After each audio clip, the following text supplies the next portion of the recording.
In the 17th century, Rene Descartes puts forward an influential version of rationalism.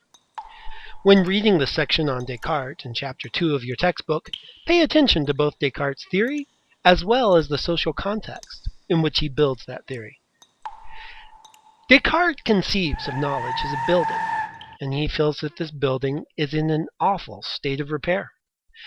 The house of knowledge is built with rumor, superstition, and opinion mixed in with knowledge.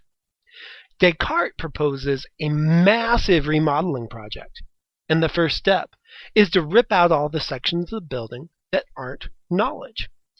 Descartes is looking for the building's foundation, for the rock-solid beginnings of knowledge. Although Descartes is open to the possibility that once we rip apart the building, we may find there is no foundation at all. How does Descartes start the demolition project?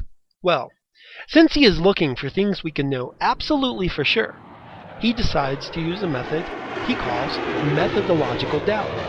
He applies this radical doubting to everything. No assumption is safe. He is going to doubt anything that it is possible to doubt. It doesn't have to be a reasonable doubt either. It simply has to be a possible doubt. Okay, so what does Descartes rip off the building? What does he doubt? Before we proceed, it should be clear that Descartes is not recommending that we walk around doubting that the floor is going to hold us up. He does not recommend methodological doubt as a way of life. This is an experiment, and even if we find out knowledge has no foundation, we will return to our everyday lives and live them more or less as we have in the past. Anyway, Descartes doubts the five senses. All of them. Nothing that we see, hear, touch, taste, or smell can be the source of true knowledge. Ouch. Descartes points out that we could be dreaming or that we could be hallucinating. How can we tell that we aren't dreaming? We can't. I could be dreaming right now, and so could you. We encounter illusions all the time. In fact, how do we know we have bodies? What if our bodies are illusions? We can't be sure of anything our senses report. What else goes? Some philosophers like Pythagoras and Plato claim that mathematics is the best way for securing knowledge, and Descartes himself made some important contributions to geometry. Maybe math is the foundation and the center of knowledge. Descartes actually doubts math. How come? Buckle your seatbelt.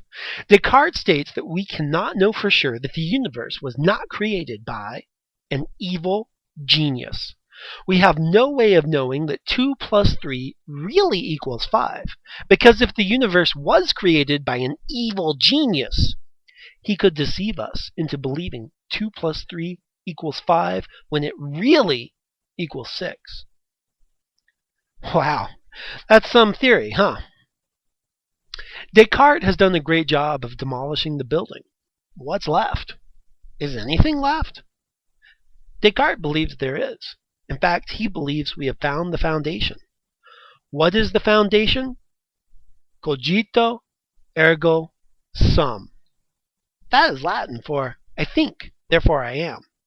According to Descartes, we can doubt that we have physical bodies. We got rid of physical bodies when we tore the five senses off of the building.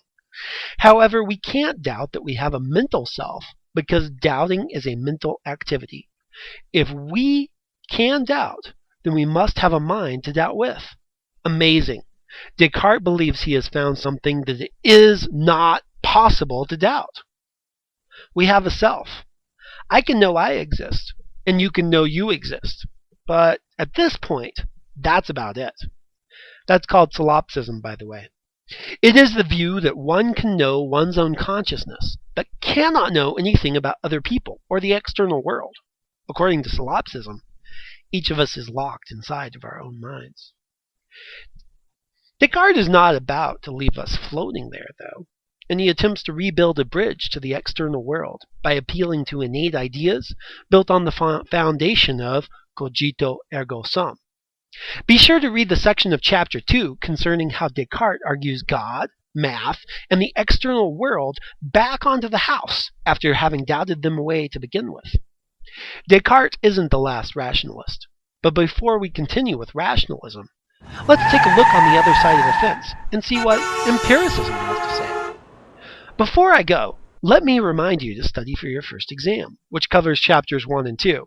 Before taking the test, make sure you've read both chapters. Watch the videos again if you like. Read the discussion board and ask any questions you have about the material before taking the exam. And good luck!